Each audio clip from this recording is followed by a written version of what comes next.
आधार, digi locker जैसे frameworks आज global benchmark बन रहे हैं।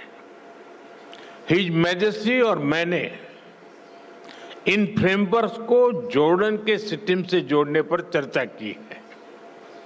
हम दोनों देश फिनटेक, हेल्थ टेक, एग्रीटेक ऐसे अनेक सेक्टर्स में अपने स्टार्टअप्स को डायरेक्टली कनेक्ट कर सकते हैं।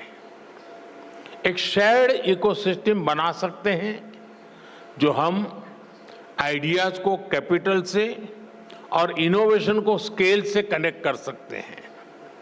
फ्रेंड्स, फार्मा और मेडिकल डिवाइसेस के क्षेत्र में भी अनेक संभावनाएं हैं।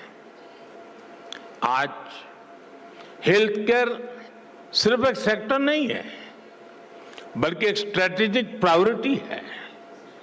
जॉर्डन में भारतीय कंपनियां मेडिसिन बनाएं, मेडिकल डिवाइस बनाएं, इससे जॉर्डन के लोगों को तो फायदा होगा ही। वेस्ट एशिया और अफ्रीका के लिए भी जॉर्डन एक रिलायबल हब बन सकता है। जेनरिक्स हो, वैक्सीन्स हो, आयुर्वेद हो या wellness, India brings trust and Jordan brings reach. Friends, अगला सेक्टर एग्रीकल्चर का है। भारत को ड्राई क्लाइमेट में खेती का बहुत अनुभव है। हमारा ये एक्सपीरियंस जॉर्डन में रियल डिफरेंस ला सकता है।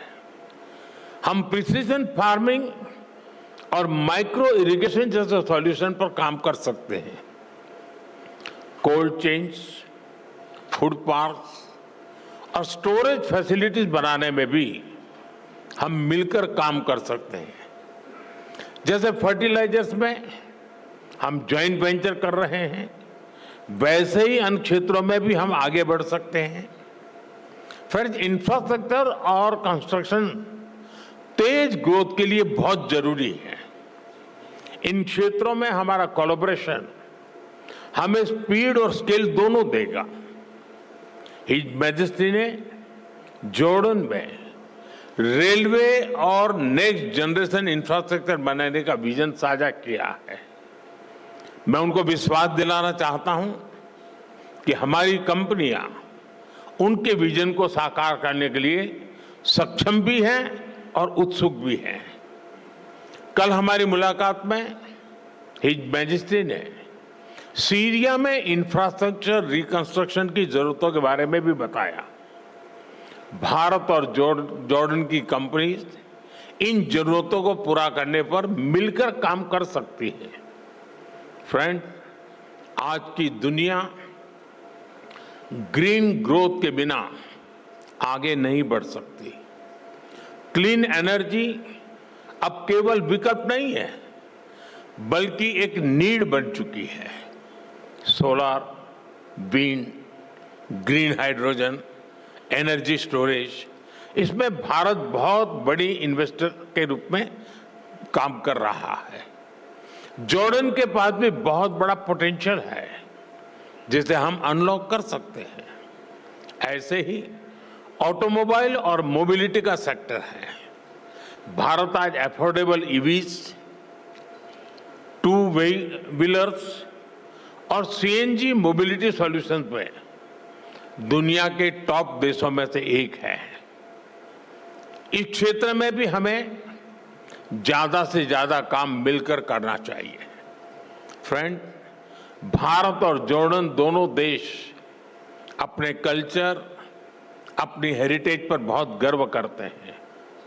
हेरिटेज और कल्चरल टूरिज्म के लिए भी दोनों देशों में बहुत अधिक स्कोप है। मैं समझता हूं कि दोनों देशों के इन्वेस्टर्स को इस दिशा में आगे बढ़ना चाहिए। भारत में इतनी सारी फिल्म्स बनती है, इन फिल्मों की शूटिंग जॉर्डन में हो या ज्वाइंट फिल्म फेस्टिवल्स हो, इसके लिए भी जरूरी प्रोत्साहन दिए जा सकते हैं। भारत में होने वाली अगली वेव समिट में हम जॉर्डन से एक बड़े डेलीगेशन की अपेक्षा करते हैं। फ्रेंड, ज्योग्राफी जॉर्डन की स्ट्रेंथ है और भारत के पास स्किल भी है और स्केल भी। दोनों की स्ट्रेंथ जब एक साथ आएगी तो इससे दोनों देशों के नौजवानों को नए अवसर मिलेंगे। दोनों देशों की सरकारों को उनका विजन बिल्कुल स्पष्ट है। अब बिजनेस वर्ल्ड के आप सभी साथियों को अपनी इमेजिनेशन, इनोवेशन और एंटरप्रेन्योरशिप से इसको जमीन पर उतारना है। अंत में मैं आपसे फिर कहूंगा, come let us invest together, innovate together and grow together. Your majesty, एक बार फिर आपका, जॉर्डन सरकार का और इस कार्यक्रम में उपस्थित अन्य सभी महानुभावों का मैं हृदय से आभार व्यक्त करता हूं। शुक्रान, बहुत बहुत धन्यवाद।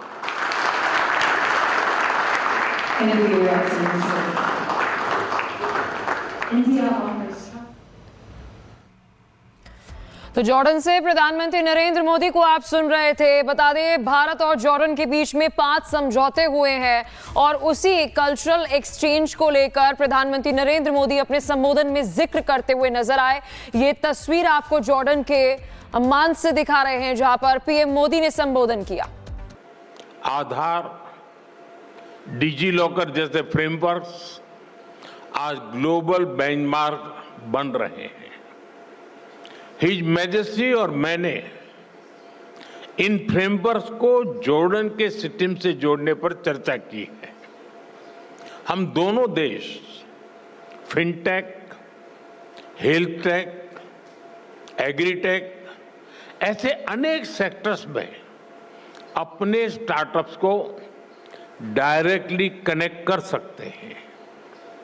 एक शेयर्ड इकोसिस्टम बना सकते हैं जो हम आइडियाज को कैपिटल से और इनोवेशन को स्केल से कनेक्ट कर सकते हैं। फ्रेंड्स, फार्मा और मेडिकल डिवाइसेस के क्षेत्र में भी अनेक संभावनाएं हैं। आज हेल्थ केयर सिर्फ एक सेक्टर नहीं है, बल्कि एक स्ट्रेटेजिक प्रायोरिटी है। जॉर्डन में भारतीय कंपनियां मेडिसिन बनाएं, मेडिकल डिवाइस बनाएं, इससे जॉर्डन के लोगों को तो फायदा होगा ही, वेस्ट एशिया और अफ्रीका के लिए भी जॉर्डन एक रिलायबल हब बन सकता है। जेनरिक्स हो, वैक्सीन्स हो, आयुर्वेद हो या wellness, India brings trust and Jordan brings rich.